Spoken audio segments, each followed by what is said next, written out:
Hello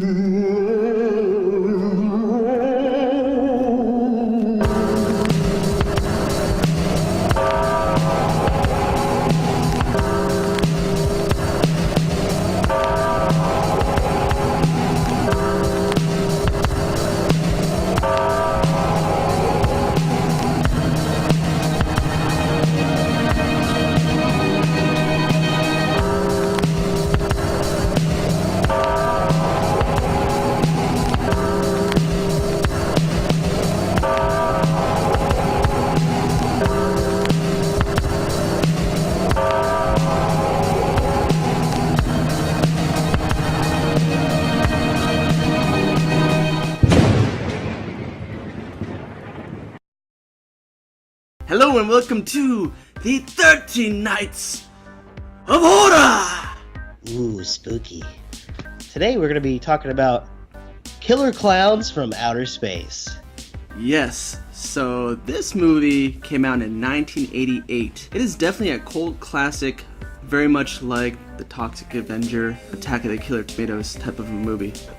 This movie was made by the Chiodo Bros. Chiodo Bros. Yeah, is that what they're called? Chiodo Bros?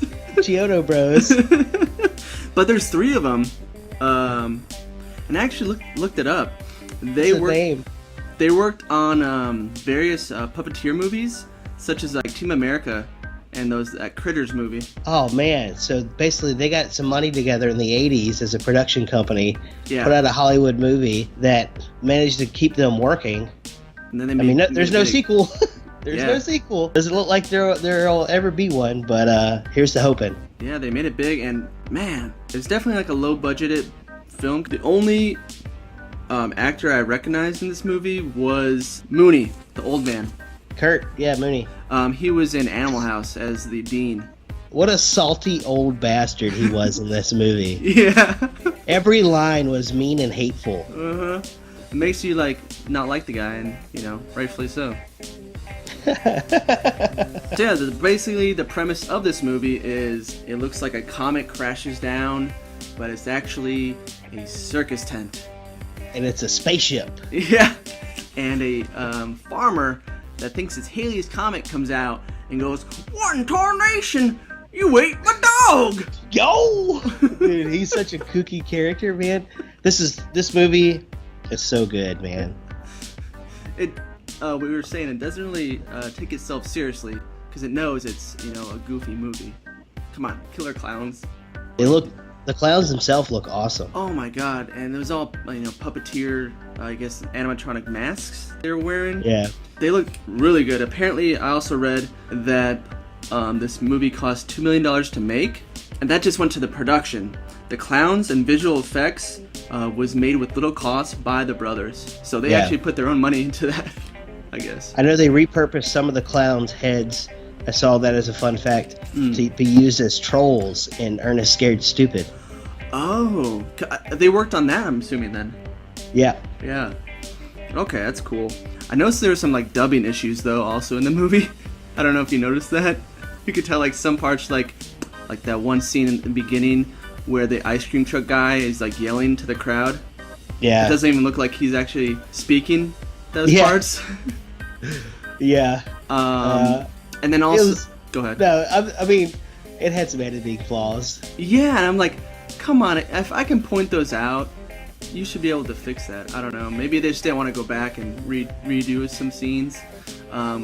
Maybe the actor that played the pharmacist in the at the CVS or the Walgreens had some acting issues because he was just like, and then off screen you hear him like, "Oh no, don't do that." Do you remember that? Oh when yeah, messing up, the pharmacist. The pharmacist. It's so funny because it's the most notable then, and it's like he's barely talking, but it's like he's saying, "Oh, please don't do that." Yeah. I actually laughed out loud at that part because I just thought it was so hilariously bad. And I think also towards the beginning, is it the balloon animal dog that chases the farmer? Or is it no? It chases later in the movie that happens. Later on in the movie, or early in the movie, what TJ's talking about, is the two main protagonists escape from the alien killer clown spaceship circus tent. Pause on that. The circus tent I fucking loved. I like the set design that they had. It's like a colorful fun house that they made out of it. Well, go ahead. Yeah, the clowns are trying to track down the two main characters and so they do that by tying a balloon animal dog and then putting it on the ground with a leash. And it leads them to the humans. I saw where they put latex on the balloon dogs that way it wouldn't pop on the pine needles. They shoot popcorn out that attach to them, so that's how they're able to track them. Yeah. And then eventually the popcorn turns into clowns, or like clown plants or something like that. Yeah. It's weird. Nothing is explained. Nothing makes sense. It doesn't say why they come down, except only I think maybe because they wanted to feed. It's just wacky, dude. But basically the main premise, to continue on from that, is they capture the townspeople, put them up into a cotton candy cocoon on a hook, and put them on their ship.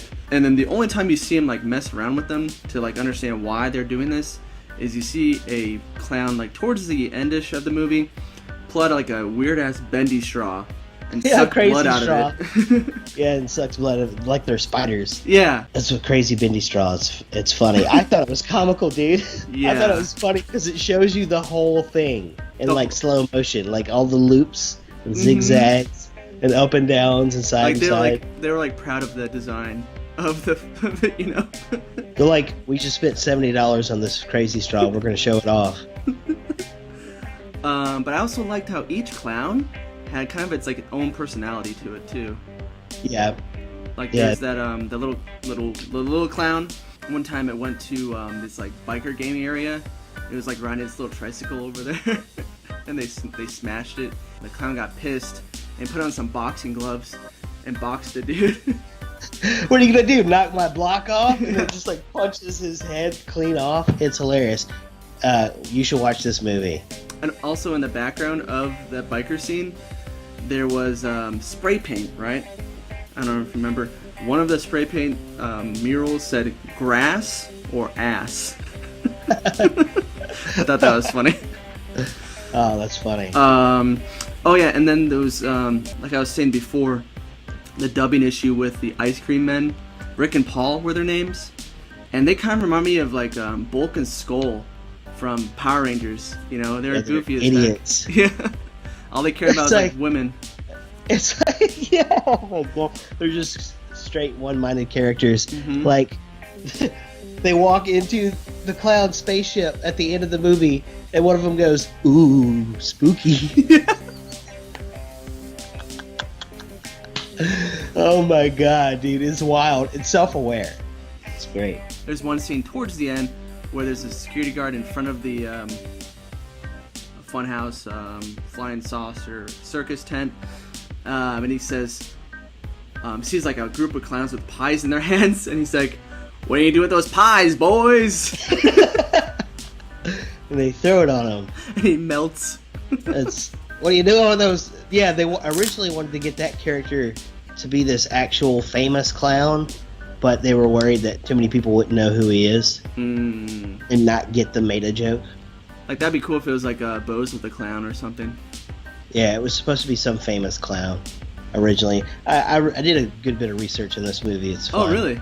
Yeah. Oh, so you did the same thing as me. Kind of.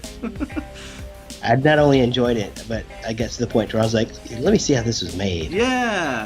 Yeah, exactly. If you're looking for a silly horror movie, classic 80s cult movie, this is one for you. It's good. Please comment, like, and subscribe. I'm TJ Washuk. And I'm Evan O'Neill. This has been a Two Guys production.